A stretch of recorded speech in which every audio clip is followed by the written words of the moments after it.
Hello everyone! So today is a big day for TF2 fans, a big day indeed, as we have finally had confirmation after all this time that a 7th installment in the TF2 Comic series is currently being worked on and apparently has been in production for a while now. This is huge news because the previous installment in the TF2 Comic series was released January 10th, 2017. Yes, it has been a very long time since we have had any TF2 Comic related news.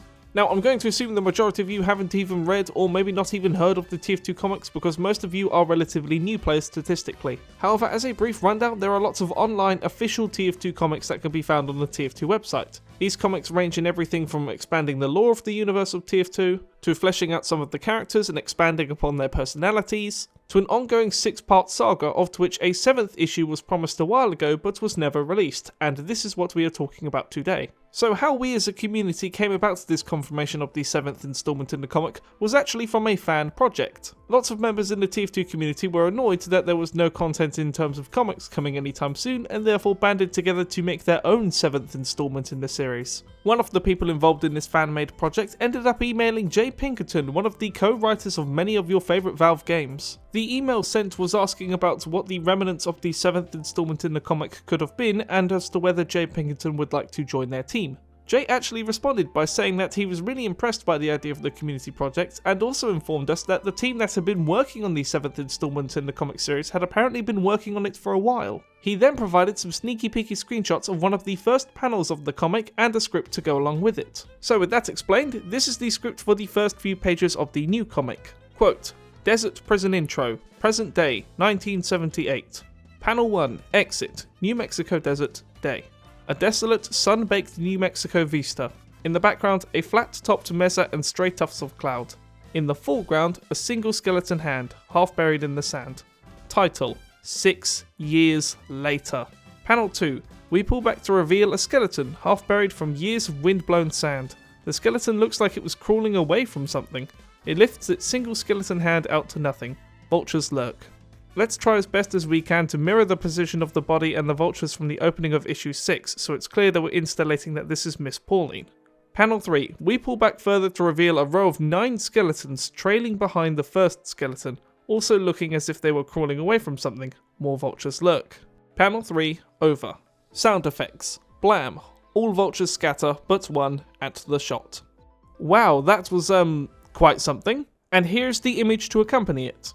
So that was everything the email had to entail, however I'm going to spend the rest of this video explaining some of the stuff I just read and also doing a bit of theorising. Now the first thing that I noticed immediately is that there are 10 skeletons in this image, not 9, so this leads me desperately to believe that these are not the bodies of our mercs, because only 8 of them were actually at the site along with Miss Pauline, Saxton Hale, Maggie, and of course Soldier's girlfriend, who I forgot the name of, begins with a Z or something. So that is too many important characters to only have 10 bodies for.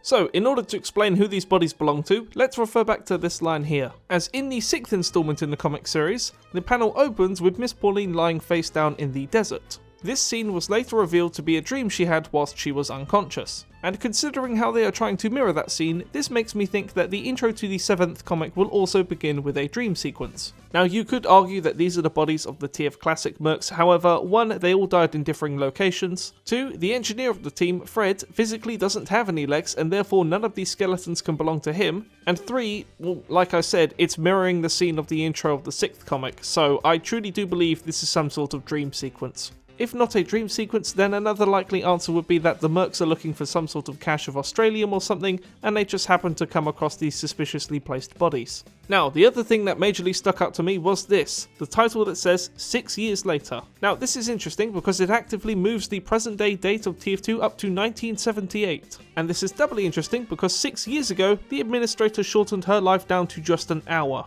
So I really don't know what's going to be going on here. Does this dream sequence take place 6 years later? Does the comic begin with the present day, but the rest of it is a flashback to 6 years later? I'm not too sure, but I'm desperately interested to see where this is going next. Now, as for a release date, we do not have one, however we did get confirmation that this comic has been worked on for a while, and I don't really know what a while means in terms of Valve.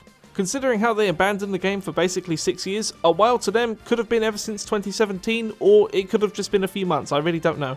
But apart from that, that really is it for this video. I wanted to make a really short video because I'm really tired and I've been up for about 12 hours now. And I was working on something else, but this news came up and I felt I just had to drop everything and cover this. So thank you very much everyone for watching. Let me know down below your theories for how the 7th comic will start and end, and I will see you later down the sunny road.